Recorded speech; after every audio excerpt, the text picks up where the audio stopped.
আজ 17 রমজান, ঐতিহাসিক বদর দিবস। আজকের দিনটি ইসলামের ইতিহাসে একটি অবিস্মরণীয় দিন। হিজরি দ্বিতীয় বর্ষে রমজান মাসের এই দিনে বদর প্রান্তরে সম্মুখ যুদ্ধে মহান রব্বুল আলামিন সরাসরি সাহায্য দানের মাধ্যমে মুসলমানদের বিজয়ী করেন। এদিন ইসলামের ইতিহাসে প্রথম যুদ্ধ সংগঠিত হয়। বদর প্রান্তরে সংগঠিত এই সম্মুখ সমর ইতিহাসে বদরের যুদ্ধ নামে পরিচিত। তাই এ দিবসকে ইয়াউমুল ফুরকান বা সত্য মিথ্যার পার্থক্যের দিন বলা হয়। সত্য পথের অনুসারী অল্প সংখ্যক রোজাদার মুসলমানদের বিশাল অস্ত্র শস্ত্রে সজ্জিত মিথ্যার অনুসারী কাফের মুশরিক বাহিনীর বিরুদ্ধে যুদ্ধে জয়লাভ করার মধ্য দিয়ে সত্য মিথ্যার পার্থক্য সূচিত হয়ে যায়। এ বছর থেকেই 1 মাস রোজা রাখবার বিধান ফরজ হয়। এর মধ্যেই মক্কার অবিশ্বাসীরা দয়াল নবী রসুল পাক সাল্লাল্লাহু আলাইহি ওয়াসাল্লামের উপর বদরের যুদ্ধ চাপিয়ে দেয়। তখন রোজা রাখা অবস্থায় রাসূল সাল্লাল্লাহু আলাইহি ওয়াসাল্লাম তার 313 জন সাহাবী নিয়ে বদরের প্রান্তরে হাজির হন। বিপরীতে অবিশ্বাসীদের সর্দার আবু জাহেল 1000 যোদ্ধা নিয়ে সেখানে উপস্থিত হয়। ওই রাতেই আল্লাহ পাক রহমতের বৃষ্টি বর্ষণ করেন। বৃষ্টি কাফেরদের উপর মুষলধারায় বর্ষিত হয়, যার কারণে তাদের অগ্রগমনে বাধার সৃষ্টি হয়। পক্ষান্তরে মুসলমানদের উপর বর্ষিত হয় হালকা বৃষ্টি আল্লাহর রহমত স্বরূপ। ফলে মুসলমানগণ পাক পবিত্র হওয়ার সুযোগ পেলেন। তাদের পদতলের বালুকা শক্ত হলো এবং পা রাখার মতো অনুকূল পরিবেশ সৃষ্টি হলো। তাদের মনও মজবুত হলো।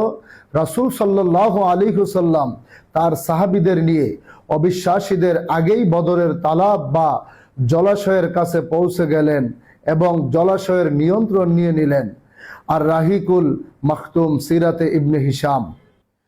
মহান রব্বুল আলামিন সূরা আলে ইমরানে ঘোষণা করেন, ওয়ালাকাদ নাসারাকুমুল্লাহু বিবাদরি ওয়া আনতুম আযিল্লাহ ফাত্তাকুল্লাহা লাআল্লাকুম তাশকুরুন। আল্লাহ তাআলা বদর যুদ্ধের ক্ষেত্রে এমন অবস্থায় তোমাদের সাহায্য করেছিলেন যখন তোমরা সম্পূর্ণ সহায় সম্বলহীন ছিলে। সুতরাং তোমরা কেবল অন্তরে আল্লাহর ভয়কেই জায়গা দিও, যাতে তোমরা কৃতজ্ঞ হতে পারো। সূরা আলে ইমরান আয়াত নং 123। এই যুদ্ধ প্রমাণ করেছিল যে যদি আল্লাহর উপর পরিপূর্ণ আস্থা ও দয়াল নবী রাসূলুল্লাহ সাল্লাল্লাহু আলাইহি ওয়াসাল্লামের নেতৃত্বের প্রতি অকুণ্ঠ বিশ্বাস থাকে, তবে স্বল্প সংখ্যক সৈন্য এক বিরাট শক্তির বিরুদ্ধে জয়ী হতে পারে। জাকের পার্টির মাননীয় চেয়ারম্যান মোস্তফা আমির ফয়সল সাহেব বদর দিবসের এই মহিমান্বিত স্মৃতি ও শিক্ষা আমাদের স্মরণ করিয়ে দিয়ে বলেন, সত্য প্রতিষ্ঠার জন্য ইখলাস, ত্যাগ ও আল্লাহর উপর নির্ভরশীলতা অপরিহার্য।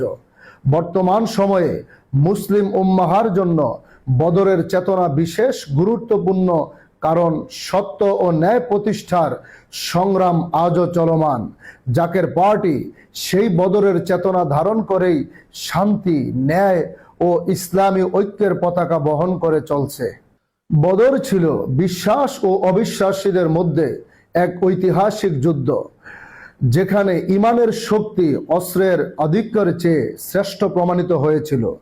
বদরের চেতনা হলো ন্যায় বিচার, সাহসিকতা ও আত্মত্যাগের শিক্ষা, যা আমাদের ব্যক্তিগত ও সামাজিক জীবনে প্রতিফলিত হওয়া উচিত। আসুন বদরের শিক্ষা থেকে প্রেরণা গ্রহণ করি, ইসলাম, মানবতা ও ইনসাফের পথে ঐক্যবদ্ধ হই। আল্লাহ আমাদের সকলকে বদরের চেতনায় উজ্জীবিত করে সত্য ও সুন্দরের খেদমতে নিয়োজিত রাখুন। আমিন।